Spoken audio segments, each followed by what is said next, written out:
여러분들도 매일 보시는 지구의 위성인 달. 그 달은 지구의 유일한 영구적 자연 위성이라고 사람들은 생각하고 있으며 그 행성의 크기와 비교해 볼 때 자연 위성 중에 가장 크다고 합니다. 또한 지구 중심으로부터 달 중심까지의 거리는 평균 38만 4,400km로서 지구가 무려 30개나 들어갈 수 있는 거리라고 합니다. 그러한 달은 정말로 그 거리가 38만 킬로나 되는 것일까요? 어째서 그렇게 비정상적으로 위성으로서의 크기가 큰 것일까요? 이런 의문 외에도 수많은 논란이 되고 있는 우리의 달. 그것이 최근에 지구 대기 속에 포함된다는 연구가 있었습니다. 나사의 관측 인공위성인 ESA 수호의 최근 관측에 따르면 지구의 수소 엔벨로프는 최대 39만 1,500마일 또는 지구지름의 약 50배에 달한다고 합니다. 이것은 지구의 지오코로나의 범위를 나타내는 것입니다.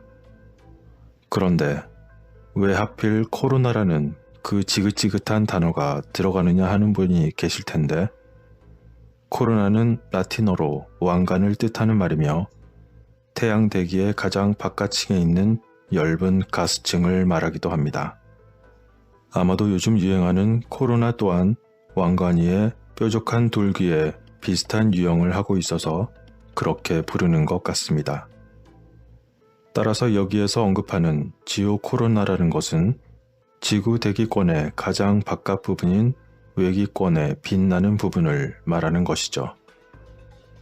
다시 말해서 우리의 대기가 우주 공간으로 합쳐지는 곳에 지오코로나라고 불리는 수소 원자 구름이 있다는 것입니다. 이러한 결과를 발표한 논문의 주 저자인 러시아 우주연구소의 이고르 발리우키는 달은 지구의 대기를 통과한다 라고 전하며, 우리는 20년 전에 소호 우주선이 관측한 것을 모두 알려줄 때까지 그것을 인식하지 못했다고 전하기도 했습니다. 이러한 일이 가능하다고 주장하는 바에 따르면 우주선 장비 중 하나인 스완은 민감한 센서를 사용하여 수소 신호를 추적하고 지오코로나의 외곽이 얼마나 멀리 있는지 정확하게 감지한다고 합니다. 이러한 관측은 지구와 지오코로나가 스완의 시야에 들어오는 특정 시간에만 수행할 수 있습니다. 외권에 수소가 있는 행성의 경우 그 수증기가 종종 표면 가까이에서 보입니다. 예를 들어 지구, 화성, 금성의 경우가 그러한 경우일 것입니다. 프랑스 기앙코트에 있는 베르사유 생코엔탱대 연구원 장 루프 베르토 박사는 1972년 아폴로 16호 우주 비행사들이 달에 설치한 최초의 망원경이 지구를 둘러싼 지구 코로나의 매우 인상적인 이미지를 포착했으며 자외선 빛으로 밝게 빛나고 있었다고 말했습니다. 즉, 아폴로 우주 비행사들은 그들이 달에 갔다고 주장했을 때 그 당시 달 표면에 있는 자신들이 실제로 지오코로나의 변두리에 묻혀 있다는 사실을 몰랐다는 의미가 되는 것입니다. 관측기구는 민감한 스완 기기 센서를 이용하여 수소 사인을 추적하고 지오코로나의 가장 외곽이 얼마나 멀리 떨어져 있는지를 정확하게 파악했습니다.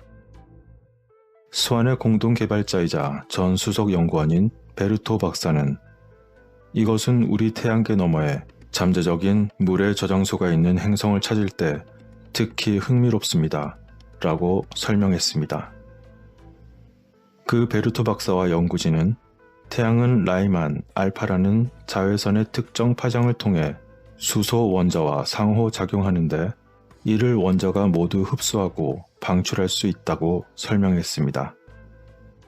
이런 종류의 빛은 지구 대기에 흡수되기 때문에 우주에서만 관측할 수 있다는 것이죠.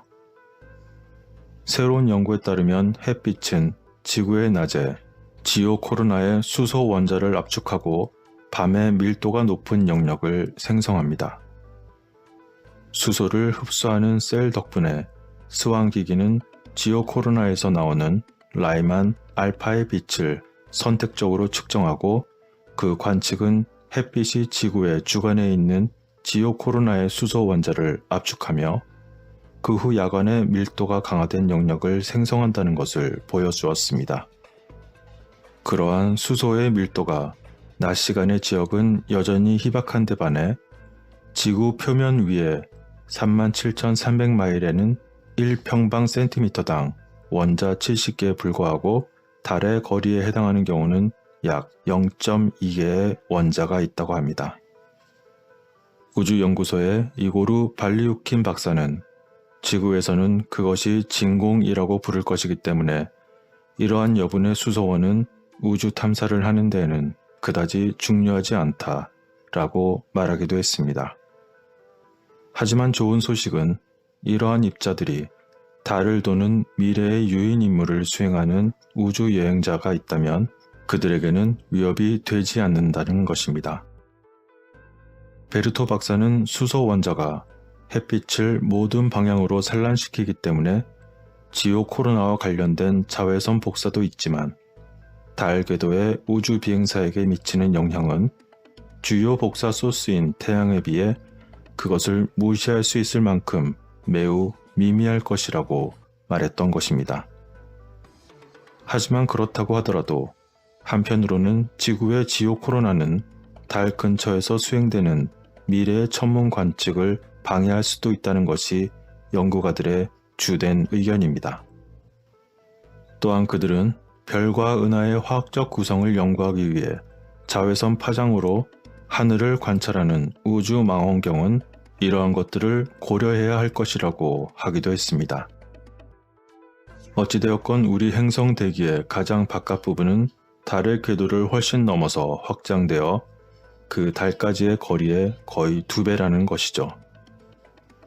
과거 1995년 12월에 발사된 소호라고 부르는 우주 천문대는 약 20년이 넘게 태양의 깊은 핵에서 외부 코로나와 태양풍에 이르기까지 태양의 많은 것들을 연구해 왔습니다.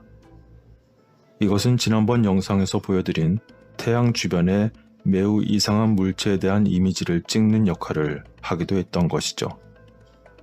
소호 위성은 지구에서 태양 방향으로 약 150만 킬로미터 떨어진 첫 번째 라그랑주를 중심으로 궤도를 돌고 있습니다.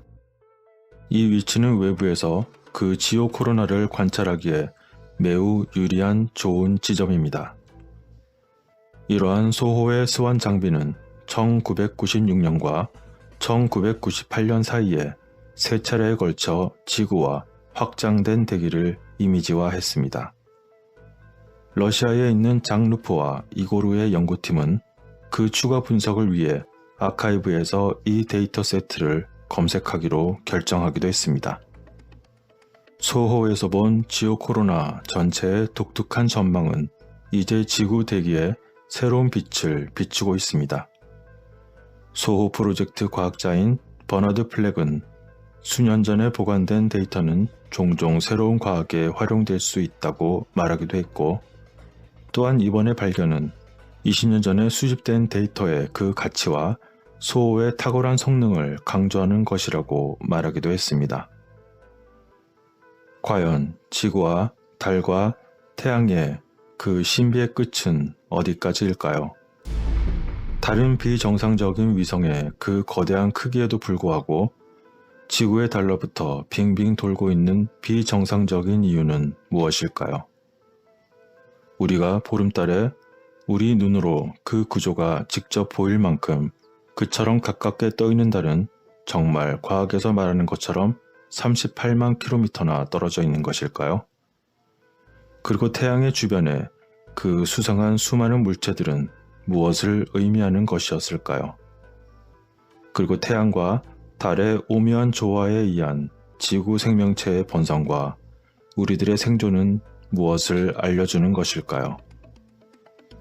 이 외에도 수많은 질문들이 여전히 남아있지만 언젠가는 하나씩 우리가 없는 미래일지라도 그 모든 것이 밝혀질 것이라 믿으며 오늘은 여기서 마치도록 하겠습니다. 모든 판단과 선택은 여러분들의 몫입니다. 끝까지 시청해주신 분들께 깊은 감사를 드립니다.